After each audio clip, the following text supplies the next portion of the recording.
अस्सलाम वालेकुम dear students, welcome to the lecture R group. आज हम आपकी खिदमत में चैप्टर नंबर 2 के साथ हाजिर हुए हैं, जो कि है किडनीज और एक्सक्रीशन के बारे में। आज हम इस चैप्टर के जो लास्ट पे एक्सरसाइज क्वेश्चन आंसर्स हैं उनको सॉल्व करेंगे।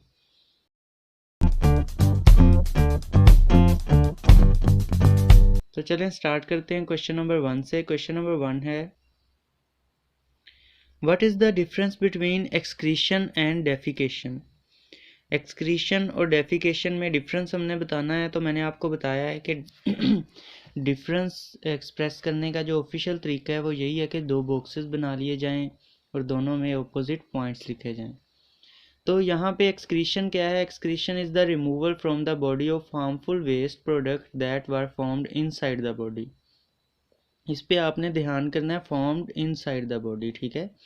ऐसे वेस्ट प्रोडक्ट्स हैं जो कि उनसे जो है वो बॉडी अपनी बॉडी जो है उनको रिमूव करती है अपने अंदर से, जो कि उसके अंदर बनते हैं, ठीक है। ऐसे वो गैसेस भी हो सकती हैं, वो जो हैं वो सॉलिड भी हो सकते हैं और वो ही लिक्विड भी हो सकते हैं। तो एक्सक्रीशन क्या है? ऐसे वेस्ट हैं जिनको बॉडी एक्सक्रीट करती है, निकाल देती है अपने अंदर से। उसके मुखालिफ जो डेफिकेशन है उस वो क्या है? Defecation is the removal from the body of the solid part of our food which we can not digest. तो डेफिकेशन जो है वो ज़रा डिफरेंट है इसलिए आज से भी कि ये ऐसे पार्ट को हम एक्सक्रीट करते हैं या निकालते हैं बॉडी से जो कि हमारी बॉडी खुद प्रोड्यूस नहीं करती, बल्कि बॉडी के अंदर नहीं बनता, बल्कि हमने ये खुद खाया होता है और उसको हमने डाइजेस्ट किया होता है और उसमें से जो बच जाता है, जो डाइजेस्ट नहीं हुआ होता, वो चीज़ बाहर जो है हम वो निकालते हैं। तो डेफिकेशन में और एक्सक्रीशन में ये फ़र्क है कि ये इनसाइड द बॉडी प्रोड्यूस हुआ होता है, ये इनसाइड द बॉडी प्रोड्यूस नहीं हुआ होता, बल्कि हमने बाहर से खाया होता है और उसमें से जो वेस्ट प्रोडक्ट यानी कि बच जाता है वो वाला हम निकालते हैं। अब हम नेक्स्ट क्वेश्चन पे चलते हैं, जो कि है question number 2, why are the lungs consider to be organ of excretion. Lungs को जो है ऑर्गन ऑफ एक्सक्रीशन क्यों कहा जाता है? तो हमें पता है कि लंग्स जो हैं वो इन्वॉल्व होते हैं रेस्पिरेशन में, जब हम सांस लेते हैं। तो lungs are consider to be organ of excretion because it rid the body of the carbon dioxide. ये जब हम सांस लेते हैं तो हम ऑक्सीजन को अंदर लेके जा रहे होते हैं और कार्बन डाइऑक्साइड को बाहर निकाल रहे होते हैं। कार्बन डाइऑक्साइड क्या है? जब सेलुलर एनर्जी बनती है, रेस्पिरेशन होती है, तो उसमें कार्बन डाइऑक्साइड गैस बनती है ऑक्सीजन से, ठीक है। ऑक्सीजन जो यूटिलाइज होती है, कार्बन डाइऑक्साइड प्रोड्यूस होती है। अब वो कार्बन डाइऑक्साइड अगर जिस्म में रहेगी तो जिस्म के लिए बहुत ज़्यादा पॉइजनस है, उसको निकालना है तो एक्सक्रीट करना है। तो एक्सक्रीट किसके थ्रू करना है? लंग्स के थ्रू। जब हम सांस लेंगे तभी वो हम निकाल सकेंगे ना बॉडी से। तो इसलिए लंग्स को जो है वो एक्सक्रीशन का ऑर्गन कहते हैं, क्योंकि ये कार्बन डाइऑक्साइड को एक्सक्रीट करती है। दूसरे नंबर पे जो रेस्पिरेशन के दौरान ही वाटर वेपर्स बनते हैं या वाटर बनता है, वो भी हमारी जो हम सांस लेते हैं तो उसमें काफ़ी ज़्यादा निकलते हैं। अब आप लोग जो है वो मास्क यूज़ करते हैं, तो आप लोगों को इस चीज़ का तो अंदाज़ा होता होगा कि वो मास्क बहुत जल्द जो है वो कई बार भीग जाता है, ख़ासकर सर्दियों में। तो वो इसीलिए कि बहुत ज़्यादा जो है वाटर वेपर्स हमारे सांस के साथ निकलते हैं जब हम मुंह से सांस लेते हैं तो बात करते हुए। अब हम चलते हैं क्वेश्चन नंबर 3 की तरफ। When your body become hot you sweat through the pores in your skin. Sweat contain water, salt and urea. ये स्पेलिंग मिस्टेक है। Do you think that the skin should be called an organ of excretion? से Y. इसमें कहा जा रहा है कि गर्मियाँ जब आती हैं तो आपकी बॉडी से पसीना निकलता है, ठीक है, और उस पसीने के अंदर जो है वो वाटर होता है, साल्ट होता है और यूरिया भी कुछ होता है, ठीक है, यूरिया जो कि किडनी निकालता है। तो क्या आपको लगता है कि हमें जो है वो स्किन को भी ऑर्गन ऑफ एक्सक्रीशन बोलना चाहिए, क्योंकि ये वेस्ट प्रोडक्ट्स जो है वो बॉडी से निकाल रहा है? अगर हाँ तो क्यों हमें बोलना चाहिए?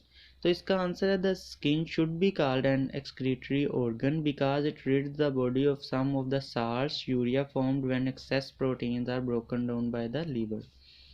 तो यूरिया जो है वो बेसिकली एक वेस्ट प्रोडक्ट है। तो हमारी स्किन अगर उसे निकालने में मदद करती है तो जाहिर सी बात है हमें जब स्वेटिंग होती है तो अच्छे खासा जो है वो हमारा पसीना निकलता है, उसमें यूरिया और साल्ट्स वगैरह जो है एक्सेस वो बॉडी निकाल लेती है। तो इट्स मीन कि ये भी काफ़ी हेल्पफुल है, इट्स मीन कि ये ऑर्गन हम इसे कह सकते हैं ऑर्गन ऑफ एक्सक्रीशन। जी तो अब हम चलते हैं अपने नेक्स्ट क्वेश्चन की तरफ जो कि है क्वेश्चन नंबर 4। सिंपल सा क्वेश्चन है, what are two functions of the kidney. Kidneys के दो फंक्शन बताने हैं। सबसे पहला और मेन तो यही है, to excrete urea and other mineral salts, urea और मिनरल साल्ट्स को निकालना। दूसरा जो बहुत अहम किडनी का फंक्शन है वो ये है कि रेगुलेट और control the amount of water in the body. ठीक है, हमारी बॉडी के अंदर कितना वाटर रहना चाहिए या बैलेंस रखना पानी को, ये भी सारा किडनी ही करता है। अगर आपने कम पानी पिया है तो आपका यूरिन जो है वो येलो कलर का आता है आपको, क्योंकि किडनी जो है ज़्यादा से ज़्यादा पानी को बचाता है बाहर निकालने से और सेव करके रखता है। अगर आपने ज़्यादा पानी पिया है तो किडनी ज़्यादा से ज़्यादा पानी जो है बॉडी से निकालता है ताकि पानी की कंसंट्रेशन बैलेंस रहे बॉडी के अंदर और आपका यूरिन जो है वो वाइट यानी कि वाटरी कलर का हो जाता है।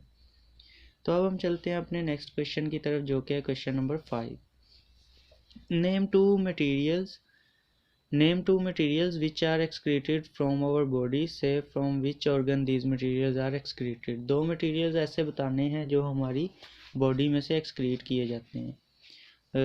मैं जिक्र भी कर चुका हूँ कार्बन डाइऑक्साइड गैस का, जो कि हम रेस्पायरेशन करते हुए सांस लेते हुए जो है वो हम बाहर निकालते हैं। हमारे सेल जो हैं वो ब्लड में एंटर कर देते हैं और ब्लड जो है लंग्स तक लाता है, लंग्स से फिर हम बाहर एयर में एक्सक्रीट कर देते हैं कार्बन डाइऑक्साइड गैस को। इसी तरह जो यूरिया है जो कि प्रोटीन की ब्रेकडाउन से बनता है, वो भी जब किडनी में पहुंचता है तो किडनी में फ़िल्टर होके ये जो है वो ब्लैडर में और ब्लैडर से फिर बाहर एक्सक्रीट कर दिया जाता है। तो ये दो जो हैं एक्सक्रीटरी प्रोडक्ट्स हैं और ये जो यूरिया है ये किडनी से तो होता ही है, साथ कुछ हद तक स्वेट के थ्रू यानी हमारे पसीने में भी निकल जाता है। अब हम चलते हैं क्वेश्चन नंबर 6 की तरफ। फिर अगेन डिफरेंस है दो चीज़ों में, यूरेटर और यूरिथ्रा में।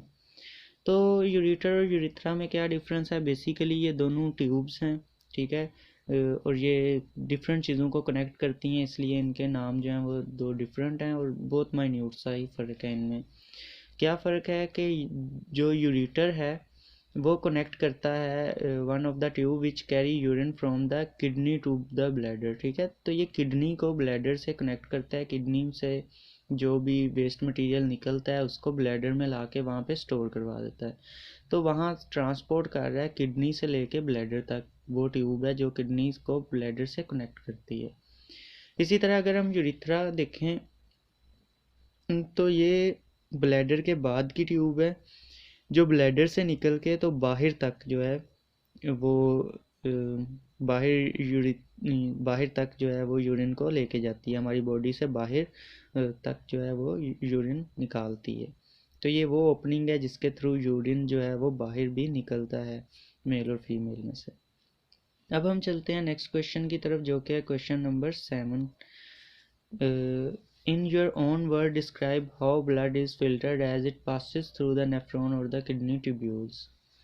इसमें हमने एक्सप्लेन करना है कि किस तरह जो है वो किडनी फ़िल्टर करता है ब्लड को, वो सारा प्रोसेस। तो मैंने शॉर्ट करके लिखा है 4 लाइंस में।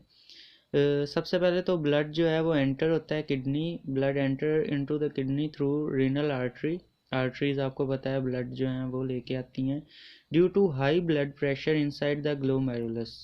ठीक है, ग्लोमेरुलस जो कि कैपिलरीज का गुच्छा है, आपको पता ही है, बंडल है कैपिलरीज का, उसके अंदर जब हाई ब्लड प्रेशर होता है तो कैपिलरीज आपको पता है बहुत ज़्यादा थिन वाल की होती हैं, तो उसमें से जो है वो पोरस भी होती हैं, यानी उसमें से मतलब वो सेमी परमिएबल होती हैं, तो उसमें से काफ़ी चीज़ें जो हैं वो डिफ्यूज़ कर सकती हैं। तो जब ब्लड के अंदर प्रेशर बहुत ज़्यादा होता है और ग्लोमेरुलस के साथ हिट करता है तो उसमें से लिक्विड जो है जिसमें वाटर भी होता है, पॉइजनस यूरिया भी होता है और अदर यूज़फुल साल्ट्स भी होते हैं, वो वाला सारा लिक्विड जो है, ग्लूकोज वगैरह, अमाइनो एसिड भी, वो सारे फिल्टर हो जाते हैं ग्लोमेरुलस में से बाउमेन कैप्सूल में।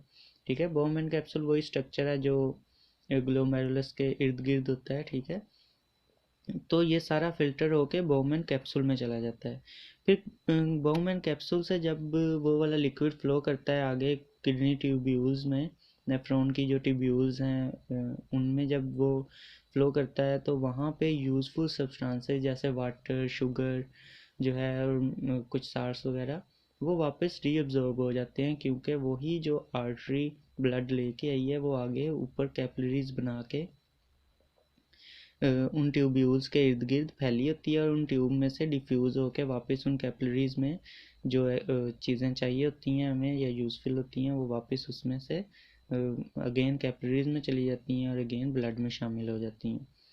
और ओनली लिक्विड जो है बाकी बच जाता है जो कि यूरिया और अनवांटेड मिनरल साल्ट्स और वाटर। ठीक है, वाटर ज़रूर चाहिए होता है क्योंकि यूरिया पॉइजनस है। अगर वाटर नहीं होगा तो वो हमारी वाटर जो है उसकी डाइल्यूट कर देता है, इस वजह से वो हमें कोई नुकसान नहीं पहुंचा पाता। लेकिन अगर वाटर ना होगा तो वो हमारी ही जो ऑर्गन्स हैं उनको नुकसान पहुंचाना शुरू कर देगा। ठीक है, तो अब हम चलते हैं नेक्स्ट क्वेश्चन की तरफ। आई होप सो आपको समझ लग गई होगी 7 क्वेश्चन की। तो अब हम चलते हैं क्वेश्चन नंबर 8 की तरफ। उसमें क्या पूछा गया, how would the blood in the renal artery be different from the blood in renal veins. Arteries से वेन का जो ब्लड है, रीनल का वर्ड मैंने आपको बताया है कि जिस तरह कार्डिक का वर्ड दिल के लिए यूज़ होता है साइंटिफिक टर्म्स में, इस तरह रीनल का वर्ड जहाँ पे भी आए आपको उसी टाइम जो है वो पता चल जाना चाहिए कि ये किडनी से रिलेटेड कोई बात हो रही है। ठीक है, तो रीनल का वर्ड जो है हमेशा किडनी के लिए आएगा। रीनल फेलियर अगर आए तो इट्स मीन किडनी फेलियर। ठीक है, तो इन दोनों में क्या फ़र्क है कि जो रीनल आर्टरी का आपको पता है ऐसी जो ब्लड को लेके आती है और वेन जो होती है वो ब्लड को वापस लेके जाती है। तो जो किडनी की तरफ लेके आएगी ट्यूब ब्लड, उसमें जाहिर है कि ऐसा ब्लड होगा जो गंदा होगा जिसमें वेस्ट मटेरियल्स होंगे, जबकि वेन में से जो है वो जाएगा वो साफ खून जाएगा। तो हम देखते हैं कि the blood in the renal artery contain high concentration of urea unwanted mineral salt. ठीक है, वो गंदा खून आ रहा है, किस लिहाज से गंदा कि उसमें यूरिया और अनवांटेड साल्ट्स हैं।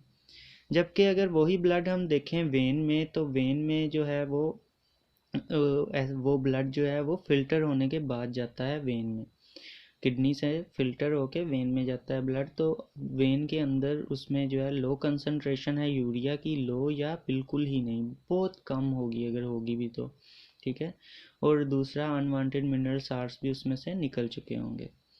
तो ये डिफरेंस है इन दोनों में। अब हम चलते हैं अपने लास्ट क्वेश्चन की तरफ जो कि है क्वेश्चन नंबर 9। काफ़ी बड़ा सारा क्वेश्चन उन्होंने दिया है, आंसर बिल्कुल छोटा सा ही है, बस वही क्वेश्चन की लाइंस ही अंदर आंसर में इंक्लूड हैं, तो आप डरे नहीं। तो in hot whether you sweat more but urinate less often and urine is in dark colour.